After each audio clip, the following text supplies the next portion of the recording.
Good morning, students. I hope you have done the numericals which I have explained you in my previous video. Today I will take few more numericals so that you will get more confidence over how to solve the numericals. This is a numerical which I have taken from NCERT exercise and very important numerical. Here, first of all, I will read the statement. The rear side of a truck is open. Yani back side. Rear means back side is open.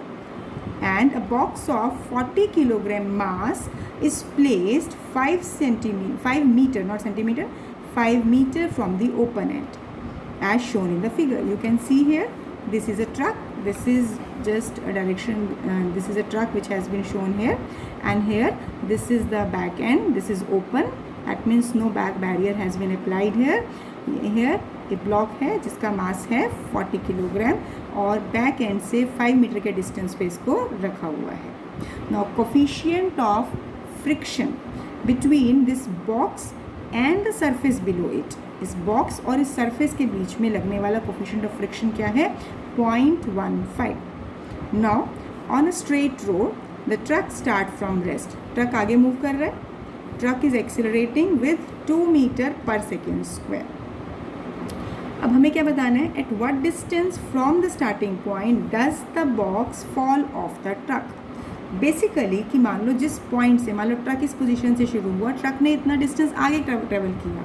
अब होगा क्या कि ये box यहाँ पर pseudo force के influence में पीछे मूव करेगा. यही हमें सारा एक्सप्लेन करना है कि इस पर कौन सा फोर्स कैसे लग रहा है पीछे की तरफ, जिसकी वजह से ब्लॉक तो आगे जा रहा है एक्सेलरेशन में और ये ट्रक तो आगे जा रहा है लेकिन ये ब्लॉक पीछे मूव करेगा. 5 मीटर का डिस्टेंस कवर करने के बाद ये नीचे गिर जाएगा. तो हमें ये बताना है कि जितने टाइम में ये ट्रक आगे गया, जितना डिस्टेंस ट्रक ने कवर किया, उसी टाइम में कोरस्पॉन्डिंगली इस ब्लॉक ने बेसिकली कितना डिस्टेंस कवर किया ताकि वो नीचे गिर गया. एग्जैक्टली तो हम ये कह सकते हैं कि ट्रक जितना डिस्टेंस ट्रेवल कर रहा है उसी के कोरस्पॉन्डिंग ब्लॉक भी पीछे गिर रहा है. So what I am taking here, let me explain it further. So what is shown in the figure? Here is this truck is placed and now here a block is, this truck is moving over the road और ये क्या हो रहा है? Accelerating हो रहा है in the forward direction. This block is having mass 4 kilogram और ये distance open end से ये distance है 5 मीटर. राइट. अब हमें बताना क्या है? सबसे इम्पॉर्टेंट पॉइंट है जो ट्रक एक्सिलरेट कर रहा है 2 मीटर पर सेकेंड स्क्वायर से. जब भी कोई सिस्टम एक्सिलरेट करता है तो वहाँ पर एक फिक्टिशियस फोर्स लगता है, स्यूडो फोर्स लगता है, जो बेसिकली हमारा non inertial frame of references में होता है. होता क्या है? जैसे आपने कभी देखा होगा कि अगर हमने इनर्शियल डायरेक्शन में भी एग्जाम्पल लिया था कि जैसे ही कार एक सडन टर्न लेती है तो हमें ऐसा लगता है कि हमें कोई चीज़ बाहर की तरफ पुल कर रही है, कार अंदर की तरफ मूव कर रही है.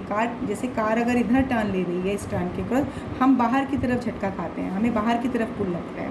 ऐसे ही कोई बस सडनली स्टार्ट होती है या पॉज यानी स्टॉप होती है, उस केस में भी हमारी बॉडी को एक जर्क लगता है, जिसको हमने इनर्शिया ऑफ रेस्ट और मोशन के टर्म्स में डिफाइन किया था. लेकिन एक्चुअली देखा जाए तो हम वो कैसा फील होता है कि शायद कोई ऐसा फोर्स है, कोई चीज़ हमें पीछे धकेल रही है या कोई चीज़ हमें आगे धकेल रही है. वो इमेजिनरी फोर्स है जिसको हम नाम देते हैं स्यूडो फोर्स.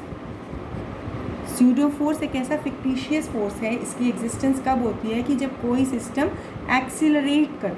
एक्सिलरेट करती है यानी कि जिसमें सिस्टम में यूनिफॉर्म मोशन नहीं होता. जब भी एक्सिलरेशन होता है तब उसमें एक फिक्टिशियस फोर्स जिसको हम इमेजिनरी फोर्स या स्यूडो फोर्स का नाम देते हैं. अब इस पूरे केस में हमें स्टडी करना है कि जब eight what distance from the starting point does the box fall off the truck. तो सिंपल टर्म्स में कहें कि ट्रक ने जितना डिस्टेंस आगे किया स्टार्टिंग पॉइंट से, उतने ही डिस्टेंस पीछे ब्लॉक नीचे गिरेगा. तो हमें गिवन जो पैरामीटर्स हैं पहले हम वो लिखेंगे. As mass of the block is given to be 40 kilogram, right, and the rear side of the truck is open and coefficient of friction between box and the surface is 0.15. On a straight road the truck start from rest or distance which the block has to cover, this is 5 meter. तो सबसे पहले क्योंकि truck accelerate कर रहा है, अब अगर ये ट्रक एक्सिलरेट कर रहा है तो इस पर रखी हुई हर चीज़ इसी डायरेक्शन में एक्सिलरेट करेगी. राइट। इस ब्लॉक का एक्सीलरेशन भी इसी डायरेक्शन में होगा। तो सबसे पहले हम निकालेंगे कि इस ब्लॉक के ऊपर जो ट्रक में रखा हुआ है इसके ऊपर कौन कौन से फोर्सेस लगेंगे। सो सबसे पहले आएगा force on the block, on the box, rather box word has been used, so force on the box, let it be F, due to accelerated motion of the truck. कितना होगा, mass of block multiplied by acceleration of truck, ठीक है। क्योंकि किसी भी train में, बस में अगर आप बैठे हो तो आपका वही एक्सेलरेशन होगा जो ट्रेन का या बस का एक्सेलरेशन है। तो बॉक्स क्योंकि ट्रक के विद रिस्पेक्ट में यहाँ पर रेस्ट पर है, तो बॉक्स का भी फोर्स जो लगेगा accelerating, that will B 80 Newton.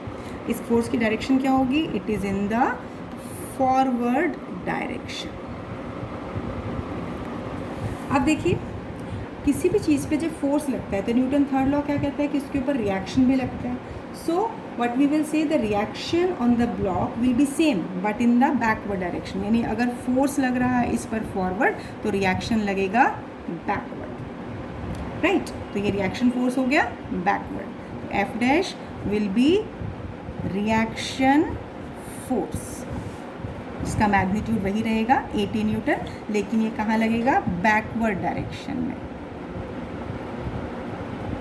अब देखिए इसमें ब्लॉक के ऊपर, इस बॉक्स के ऊपर एक फ्रिक्शनल फोर्स भी लगेगा। तो what will be force of limiting friction.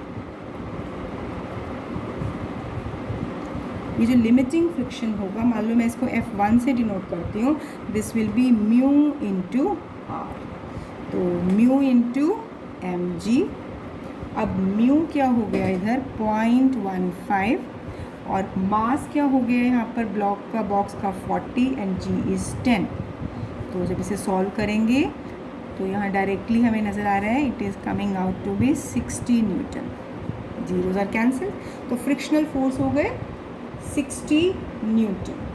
अब देखिए फ्रिक्शनल फोर्स लगेगा कहाँ, रिएक्शन फोर्स लगा पीछे की तरफ, तो फ्रिक्शन फोर्स कहाँ लगेगा, F1 कहाँ लगेगा, आगे की तरफ। तो इसका मतलब वो क्या रहा है यहाँ पर कि इन दोनों फोर्स में, ये रिएक्शन और ये लिमिटिंग फ्रिक्शन, इन दोनों के नेट फोर्स के इन्फ्लुएंस में ये ब्लॉक कहाँ मूव करेगा, बैकवर्ड मूव करेगा, राइट। दोबारा से सुनिए, हम क्या कह रहे हैं कि बॉक्स ट्रक के साथ आगे मूव कर रहा है, लेकिन हर एक्शन के लिए इक्वल एंड अपोजिट रिएक्शन है, तो रिएक्शन फोर्स लगा बैकवर्ड। अब इस बॉक्स पर लगने वाला, यानी रिएक्शन की वजह से इसका मोशन होगा। कभी भी हम जब बात करते हैं किसी भी चीज़ के मोशन के लिए, रिएक्शन रिस्पॉन्सिबल होता है, तो बॉक्स पीछे मूव कर रहा है इस रिएक्शन की वजह से। लेकिन क्योंकि इसके बीच में, सरफेस के बीच में कोफिशिएंट ऑफ फ्रिक्शन है, तो फ्रिक्शनल फोर्स कहाँ लगेगा, आगे की तरफ। तो इन दोनों के कंबाइंड इफेक्ट में net force acting on the block, on the box in the backward direction, let it be, I am taking it by P to just denote by the symbol, it will be given by this reactional force minus frictional force। reactional force वही 80 था और frictional force हो गया 60, so ये हो जाएगा 20 Newton, right. यानी कि अब जो ये बॉक्स है जो ट्रक के ऊपर है, अब ये पीछे मूव कर रहा है 20 न्यूटन फोर्स से, यानी अपोजिंग फोर्स का इफेक्ट लेने के बाद, ख़त्म करने के बाद जो नेट फोर्स बचा वो हुआ 20 न्यूटन। तो अब इस बॉक्स का एक्सीलरेशन कितना होगा, तो बैकवर्ड एक्सीलरेशन, ये बैकवर्ड एक्सीलरेशन हो जाएगा force, net force divide by mass of box.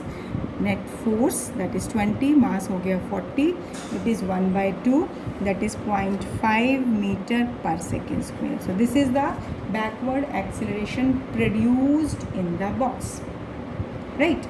अब हमें देखना है कि इस एक्सीलरेशन से अगर बॉक्स 5 मीटर का डिस्टेंस कवर करता है तो वो कितने टाइम में कवर करेगा, क्योंकि फिर उसी टाइम में हम ये निकालेंगे कि ट्रक ने फॉरवर्ड डायरेक्शन में कितना डिस्टेंस कवर किया। सो अब देखिए हमारे पास एक्सेलरेशन ऑफ बॉक्स हो गया दैट इज़ 0.5 मीटर पर सेकेंड स्क्वायर। तो अब हमें दिखना है S = UT + ½ AT स्क्वायर। इसको हम A1 कर लेते हैं क्योंकि A एक्सेलरेशन हमने ट्रक के लिए यूज़ किया था। अब डिस्टेंस कवर्ड बाय बॉक्स कितना गिवन है, 5 मीटर, यानी जो एक्चुअली बॉक्स यहाँ प्लेस्ड है, और ये 5 मीटर का डिस्टेंस कवर कर रहा है। क्यों, क्योंकि ये एक्सेलरेट हो रहा है बैकवर्ड डायरेक्शन में। तो अब ये डिस्टेंस कितने टाइम में कवर हुआ, बॉक्स भी तो रेस्ट से स्टार्ट हुआ तो यू तो 0 हो गया, प्लस एक्सेलरेशन हो गया 5/10 और 0.5 टी स्क्वायर, ये आपको अननोन है।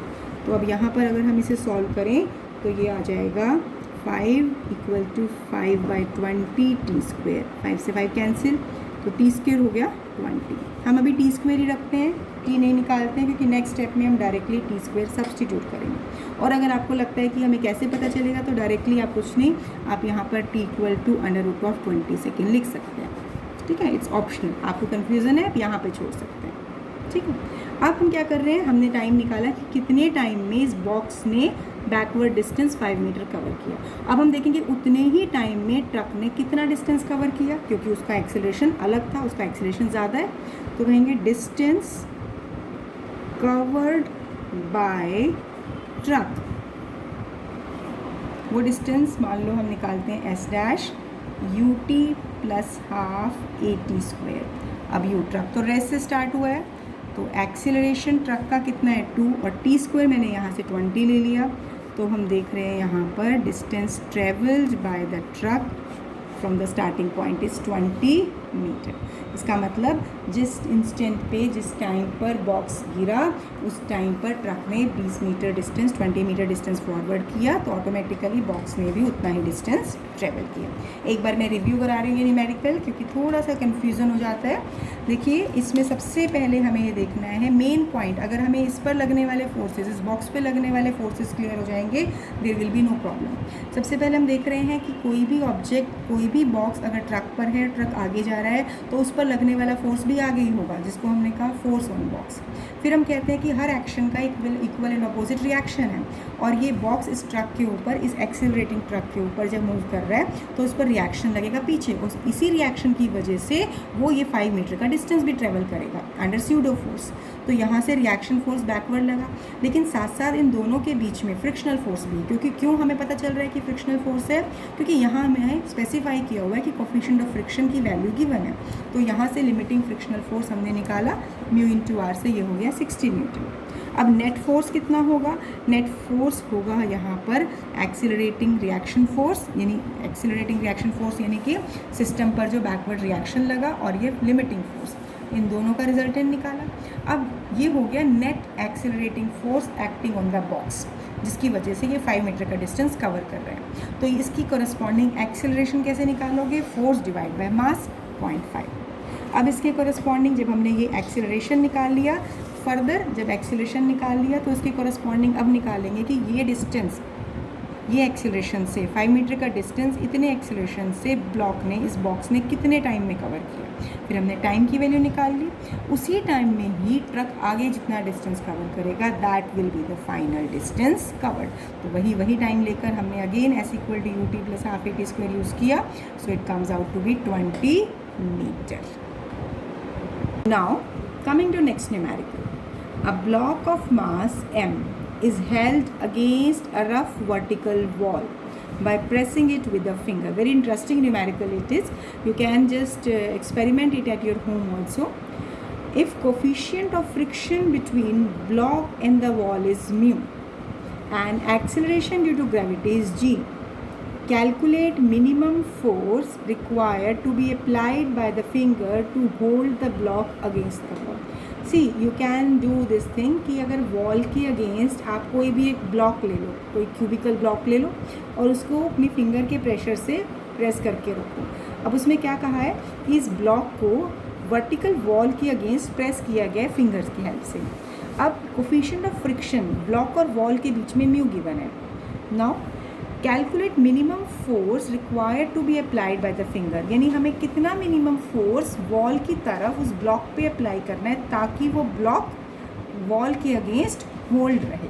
ठीक है, अब इसको देखें कैसे करना है। Now see this block of mass m, it is held tight against a rough wall where coefficient of friction between this block and the wall has been given. अब देखिए सबसे इम्पॉर्टेंट पॉइंट जो हमें देखना है, यहाँ से हमने फोर्स लगाया F सो दैट ये ब्लॉक इस वॉल के अगेंस्ट स्टेशनरी रहे। अगर ये फोर्स नहीं लगा तो उस केस में ये ब्लॉक के मूव की डायरेक्शन क्या होगी, क्या ये ऊपर जाएगा या नीचे, इट विल गो डाउनवर्ड। तो नीचे कब जाएगा, किस फोर्स के इन्फ्लुएंस में जाएगा, डाउनवर्ड फोर्स के इन्फ्लुएंस में जाएगा। तो अगर हम ये ब्लॉक ले रहे हैं तो इसका वेट कितना लग रहा है, डाउनवर्ड फोर्स कितना लग रहा है, mg। तो अगर ये डाउनवर्ड फोर्स वेट है और क्योंकि दो सरफेसेस के बीच में कोफिशिएंट ऑफ फ्रिक्शन है तो फ्रिक्शनल फोर्स कहाँ लगेगा, अपवर्ड। इसका मतलब ये ब्लॉक इस पोजीशन पर तब तक स्टेबल रहेगा, तब तक हेल्ड रहेगा जब तक कि फ्रिक्शनल फोर्स इस वेट के साथ बैलेंस रहेगा। पहला पॉइंट दोबारा सुनिए, हमने कहा कि ये ब्लॉक इस पोजीशन पे इस फिंगर की हेल्प से तब तक बैलेंस रहेगा जब तक ये वेट ऑपोजिंग फ्रिक्शनल फोर्स से बैलेंस रहता है। अब अगर हमने फोर्स F लगाया तो उसके कोरस्पॉन्डिंग इस सरफेस पे एक रिएक्शन फोर्स, उसको हम N ले लें, R ले लें, जितना फोर्स लगाया उसका इक्वल एंड अपोजिट रिएक्शन भी मिलेगा। रिएक्शन क्या होगा, ऑपोजिट डायरेक्शन में, जिसका मैग्नीट्यूड इक्वल होगा। तो हम ये कह रहे हैं as calculate minimum force required to be applied by the finger to hold the block against the wall. It means it should not move. It means block will not move if this frictional force is equal to mg। अब frictional force क्या होता है, mu into reaction. Reaction को मैंने n से indicate किया है यहाँ पे, तो यहाँ पर ये हो गया। तो यहाँ से अब ये n किसके इक्वल है, f के इक्वल है। तो इट मीन्स चाहे हम रिएक्शन फोर्स कह लें या फिर ये एक्शन फोर्स, ये let we just take different notation for this force, क्योंकि फ्रिक्शनल फोर्स भी F से है तो हम अप्लाइड फोर्स को F1 से कहते हैं। तो हम कहेंगे कि अप्लाइड फोर्स किसके इक्वल होना चाहिए, mg अपॉन म्यू। यानी जितना फोर्स ये होगा इतना अगर हम मिनिमम फोर्स लगाएंगे तब ये ब्लॉक यहाँ पर रेस्ट करेगा, अदरवाइज ये ब्लॉक नीचे मूव कर जाएगा। Now I am taking one more numerical in terms of values to give you more clarity of this kind of problems. So what is the statement of this? A horizontal force of 12 Newton pushing a block weighing 5 Newton against a vertical wall. Same kind of problem is there. यहाँ पर हमें values given है। Horizontal force of 12 Newton pushing a block जिसका weight है 5 Newton against a vertical wall. Will the block start moving? What is the force exerted by the wall on the block if coefficient of friction is given to be 0.6? वही same problem है जो अभी हमने general values की terms में ली थी। Let we solve this kind of problem. So a horizontal force of 12 newton, here this force of 12 newton pushing a block weighing 5 newton. इस ब्लॉक का वेट हमने लिया 5 newton against a vertical wall, यानी ये 12 Newton का force इस block को इस वॉल के अगेंस्ट प्रेस किया हुआ है और इस ब्लॉक का वेट है 5 न्यूटन। अब इस पर एक फ्रिक्शनल फोर्स लगेगा अपवर्ड। इस फोर्स के अगेंस्ट यहाँ से रिएक्शन, यानी हम एक्शन कर रहे हैं, अब वॉल ब्लॉक को कितना रिएक्शन देगी, जितना कि हम फोर्स अप्लाई कर रहे हैं। Action reaction are equal and opposite. So R n ले लो, r ले लो, but it will be one and the same thing. So this action is F1 is equal to r, this is 12 Newton. अब हमें देखना है कि क्या ये block move करेगा। तो अगर ये फ्रिक्शनल फोर्स की वैल्यू इस वेट से कम आएगी तब तो ये ब्लॉक नीचे मूव करेगा। अगर ऐसा नहीं हुआ, अगर फोर्स बराबर हो गया फ्रिक्शनल फोर्स या उससे ज़्यादा हो गया तो उस कंडीशन में ये ब्लॉक रेस्ट पर ही रहेगा, मूव नहीं कर पाएगा। तो चेक करते हैं। Frictional force is mu into R. अब mu is given to be 0.6 और रिएक्शन हो गया 12 न्यूटन। सोल्व कीजिए, it is 7.2 newton. Now you can see frictional force is greater than this weight, that is 5 newton. अब इसका मतलब क्या हुआ कि अपोजिंग फोर्स ज़्यादा है, तो इसका मतलब क्या ये ब्लॉक मूव करेगा? No, block will not, it will not move. तो first part was will the block move? No, it will not move. Second part था कि what is the force exerted by wall on the block. भाई action कितना हुआ? 12 newton. Block ने wall पर force लगाया 12 Newton, जो हमने एक्सटर्नल फोर्स लगाया। अब वॉल क्या करेगी? उतना ही एग्जैक्टली अपोजिट रिएक्शन देगी। तो रिएक्शन यानी सेकेंड पार्ट में वो force of wall on the block वो कितना हो जाएगा? 12 Newton. So I hope now this numerical is more clear to you. Actually these are NCERT exemplar problems. If you have understanding of these concepts, you can take few numericals of NCERT exemplar problem. For this you have not to buy any new book. आपकी reference books में ही NCERT exemplar के नाम से कुछ numericals, कुछ questions pattern दिए हुए हैं. उसमें जितना आप कवर कर सकते हैं, try to do that also. Now this is also NCERT exercise numerical. A 70 kilogram man stand in contact against the inner wall of a hollow cylindrical drum of radius 3 meter. एक होलो cylindrical drum है, उसके against एक man contact में खड़ा हुआ है और इस ड्रम की रेडियस गिवन है 3 metre. Now this drum is rotating about its vertical axis with 200 RPM, 200 revolutions per minute. Coefficient of friction between wall and the clothing is a man wearing clothes, that material and the wall. The coefficient of friction between these two is given to be 0.15. What is the minimum rotational speed of cylinder to enable the man to remain stuck to the wall without falling when the floor is suddenly removed? Basically, this kind of concept has been used in many places in adventure islands, not in Delhi but in other places where certain rides are made. इसमें क्या किया जाता है, यही concept use किया जाता है कि एक person is made to stand against a drum and it is rotated at a such a speed, और नीचे का जब बेस हटा दिया जाता है फिर भी वो पर्सन गिरता नहीं है. So how it is possible, क्या कंडीशंस पे ये राइड्स बनाई जाती हैं, let we understand with the help of this small numerical. See as now let we imagine this is a cylindrical drum and here a person having mass 70 kilogram is standing against it, so his weight is acting downward, right, and frictional force is acting upward क्योंकि he has to stay against this wall. तो वही concept थोड़ा सा use होगा कि weight and frictional force balance करने चाहिए. अब ये जो सर्कुलर ड्रम है जिसकी बेसिकली रेडियस आपको कितनी गिवन है, 3 metre. So radius of this drum is 3 metre and mass of this person is 70 kilogram. अब ये सिलेंडर जो है पूरा एक किस स्पीड पे मूव कर रहा है, ये it is moving at A speed of 200 RPM. अगर हम फ्रीक्वेंसी निकालें तो फ्रीक्वेंसी क्या होता है, नंबर ऑफ रेवोल्यूशंस पर second. So frequency will be 200 by 60. 1 minute is 60 seconds, so it will be 10 by 3 RPS. This much revolutions per second. Now coefficient of friction between this wall and the cloth the person is wearing, it is given to be 0.15. अब basically ये पूरा system क्या कर रहा है, circular path में move कर रहा है, यानी यहाँ एक सेंट्रीपिटल फोर्स चाहिए. तो सेंट्रीपिटल फोर्स कितना होगा, वो सेंट्रीपिटल फोर्स होगा mv²/r. तो horizontal force will provide necessary centripetal force. So basically here in this circular path the horizontal force that is providing this centripetal force, so that is equal to reaction R. अब देखिए, now here weight must be either less than equal to frictional force. अब frictional force की अगर मैं value put करूँ, this is mu into R. अब R है mv²/r, so it must be equal to mu mv²/r. That means now g is less than equal to mu, क्योंकि अब हमें निकालना क्या है, बेसिकली मिनिमम रोटेशनल स्पीड यानी ओमेगा.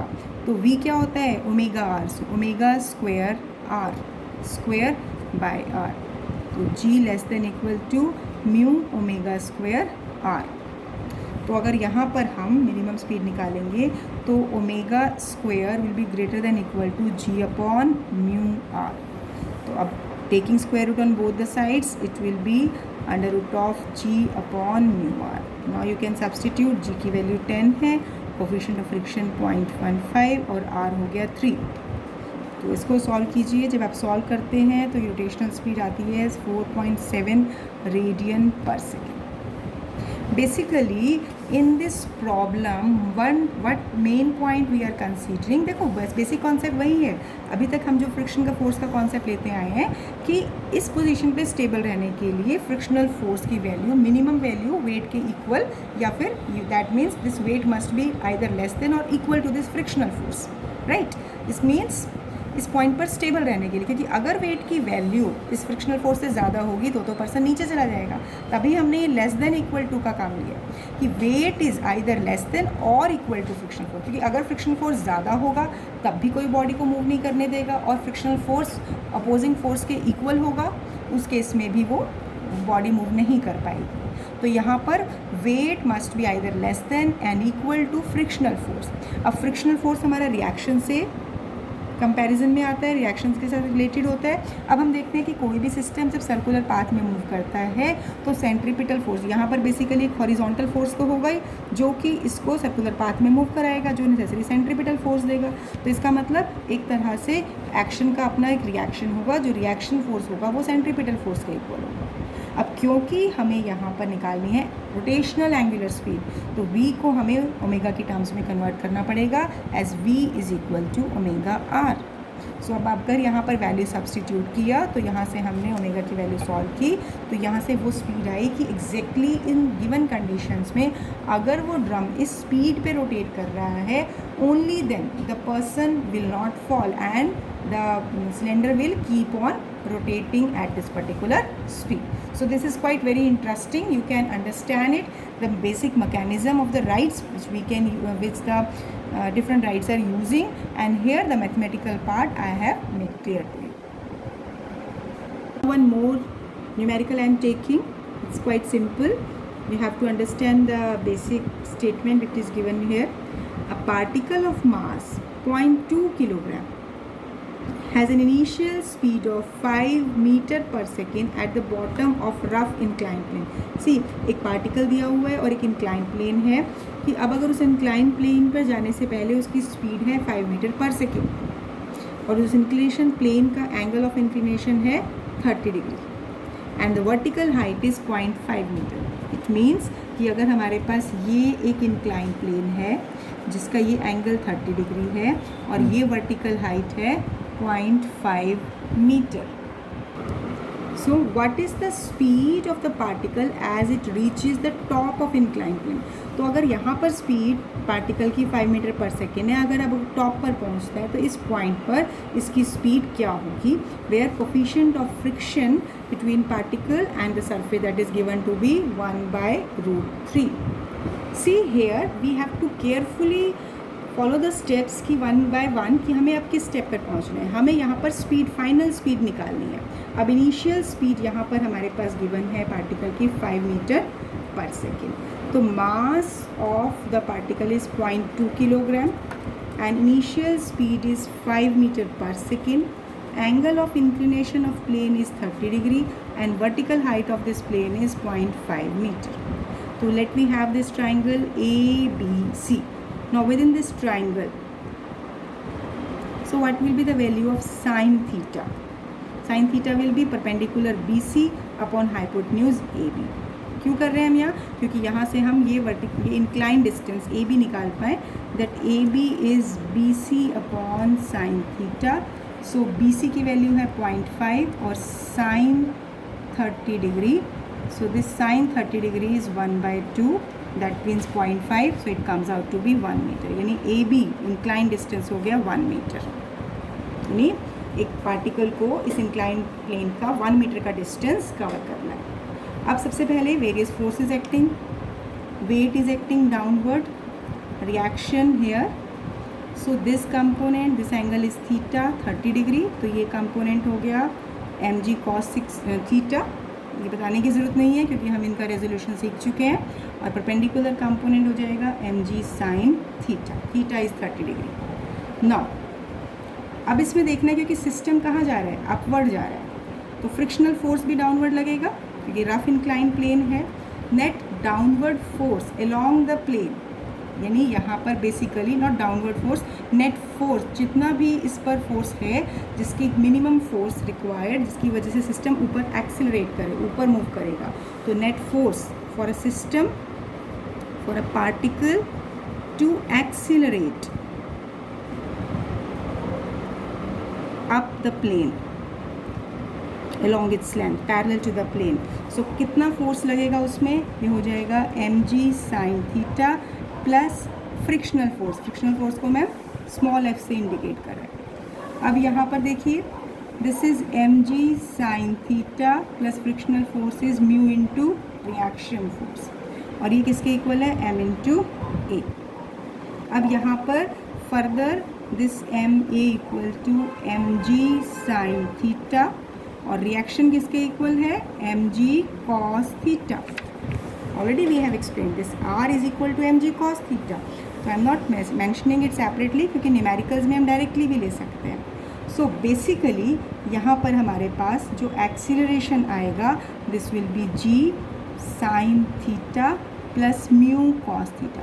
देखिए, अगर आपको याद है तो ये रिलेशन आप डायरेक्टली भी यूज़ कर सकते हैं, जो हमने डेरिवेशन में यूज़ किया है. तो अब यहाँ पर एक्सेलरेशन कितना होगा, 10 sine 30 degree plus mu, coefficient of friction is 1/√3 cos 30 degree.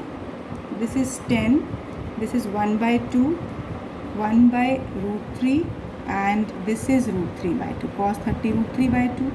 Sorry, this is plus sine. अब यहाँ पर ये हो गया 10 इंटू 1/2 प्लस 1/2 1. सो एक्सीलरेशन हो गया 10 मीटर पर सेकेंड स्क्वायर. इसका मतलब उस इंक्लाइन प्लेन पे जब ये पार्टिकल ऊपर जा रहा है, कितना एक्सीलरेशन हो रहा है, 10 मीटर पर सेकेंड स्क्वायर. अब हमें निकालना क्या है, स्पीड कि हाईएस्ट पॉइंट यानी इस टॉप मोस्ट पॉइंट पर स्पीड कितनी होगी. तो अब देखिए, अब इस केस में इनिशियल स्पीड गिवन है 5 मीटर पर सेकेंड, फाइनल स्पीड आपको फाइंड करनी है. एक्सेलरेशन हो गया 10 मीटर पर सेकेंड स्क्वायर. डिस्टेंस कवर्ड इस प्लेन का हमने निकाला था 1 मीटर. तो लगाइए formula, v square minus u square equal to 2as. v you have to calculate, u is 5, a is 10, s is 1. So v square is 25 plus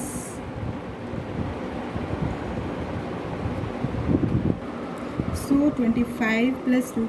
See, actually as the body is moving up the plane, there will be retardation. So acceleration this will be negative, क्योंकि force लग रहा है downward, उतना ही हमें opposite force लगाना पड़ रहा है. This will B retarding force, so that's why this A will be negative, right.